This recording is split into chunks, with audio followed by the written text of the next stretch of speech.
রামচন্দ্র মুখুজ্জেদের কয়েক বিঘা জমি ছিল, কিন্তু তাতে যে ধান হতো তা যথেষ্ট ছিল না। রামচন্দ্র তাই সংসার প্রতিপালনের জন্য পুরোহিতের কাজ করতেন এবং তুলোর চাষ করাতেন। শ্যামাসুন্দরী দেবী কোলের মেয়ে সারদাকে খেতে শুইয়ে তুলো তুলতেন। একটু বড় হয়ে সারদাও মাকে ওই কাজে সাহায্য করতেন। মা মেয়ে দুজনে ওই তুলো থেকে পৈতে তৈরি করতেন বিক্রির জন্য। ছোট ভাইদের দেখাশোনা করা তার আর এক কাজ ছিল। ভাইদের নিয়ে তিনি আমোদর নদে স্নান করতে যেতেন। কখনো বা গলা সমান জলে নেমে গরুর জন্য দলঘাস কাটতেন। খেতে মুনিশদের জন্য মুড়িও তিনিই নিয়ে যেতেন। ছেলেবেলা থেকেই তিনি ছিলেন শান্ত ও বুদ্ধিমতী। কাজেও খুব উৎসাহ ছিল। তাকে কখনো কোনো কাজ করতে বলতে হতো না, নিজে থেকেই সব কাজ সুন্দরভাবে গুছিয়ে করতেন।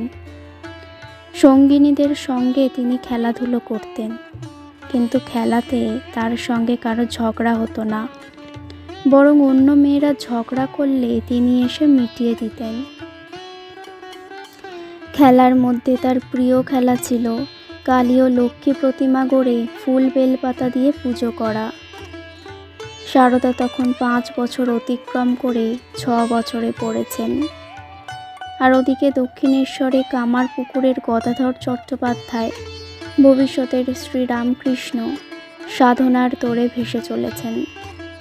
জগৎজননীর দর্শন না পেয়ে তিনি থামবেন না। অবশেষে একদিন ব্যাকুলতার বেদনায় মায়ের হাতে খড়গ তুলে নিয়ে মায়ের চরণেই যখন আত্মাহুতি দিতে উদ্যত হলেন, মা দেখা দিলেন তখন।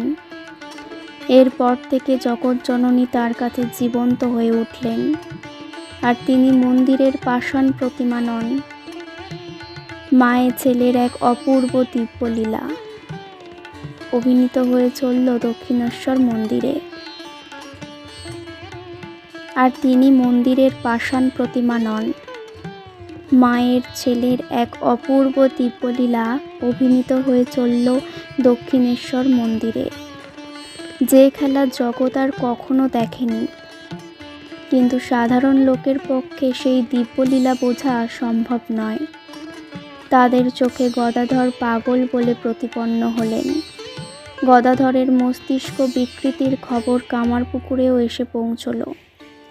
মা চন্দ্রমণি দেবী তাকে দক্ষিণেশ্বর থেকে গ্রামে নিয়ে এলেন এবং তার ঈশ্বর পাগল মনকে সংসারমুখী করার জন্য তার বিবাহের চেষ্টা করতে লাগলেন। পাত্রীর সন্ধান খুব গোপনে চলতে লাগলো, পাছে গদাধর জানতে পেরে বেঁকে বসেন। কিন্তু যখন তিনি জানতে পারলেন, তখন তিনি বিরক্ত তো হলেনই না, উপরন্তু বাড়িতে এই ধরনের বিবাহ অনুষ্ঠান হলে বাড়ির শিশুরা যেমন আনন্দ করে সেরকম আনন্দ করতে লাগলেন। কিন্তু খোঁজ খবর করেও মনোমতো পাত্রী কিছুতেই পাওয়া গেল না। সবাইকে অবাক করে দিয়ে গদাধর তখন বলে বসলেন, এদিক ওদিক খুঁজে কি হবে, জয়রামবাটির রামচন্দ্র মুখুজ্জের বাড়িতে দেখো কে, বিয়ের কোণে সেখানে কুটো বাঁধা আছে, অর্থাৎ সারদা দেবী তাঁরই জন্য নির্দিষ্ট হয়ে আছেন।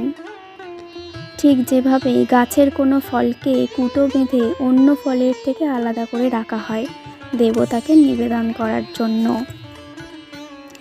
এই কয়েক বছর আগে শিশু সারদাও একদিন শ্রীরামকৃষ্ণকে পতিরূপে নির্বাচন করেছিলেন, কোনো কিছু না বুঝেই।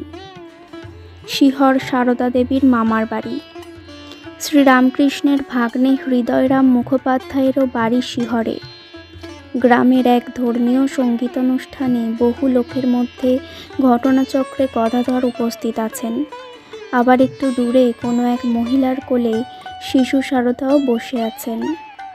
গান শেষ হলে ওই মহিলা মজা করে সারদাকে জিজ্ঞেস করলেন, এই যে এত লোক এখানে রয়েছে, এদের মধ্যে কাকে তোর বিয়ে করতে ইচ্ছা হয় বলতো? অমনি শিশু সারদা 2 হাত তুলে শ্রীরামকৃষ্ণকে দেখিয়ে দিলেন। এইভাবে কোনো এক দৈব প্রেরণায় এরা দুজনেই দুজনকে নির্বাচন করে নিয়েছিলেন। অবশেষে 1266 বঙ্গাব্দের বৈশাখ মাসের শেষে 24 বছরের গদাধরের সঙ্গে 6 বছরের শারদামণির বিবাহ সম্পন্ন হলো। তখনকার প্রথা অনুযায়ী পাত্রপক্ষ কন্যাপক্ষকে পণ দিল 300 টাকা। পরবর্তীকালে বিবাহের প্রসঙ্গে শ্রীমা বলতেন, খেজুরের দিনে আমার বিয়ে হয়, মাস মনে নেই। 10 দিনের মধ্যে যখন কামারপুকুর গেলুম তখন সেখানে খেজুর কুড়িয়েছি।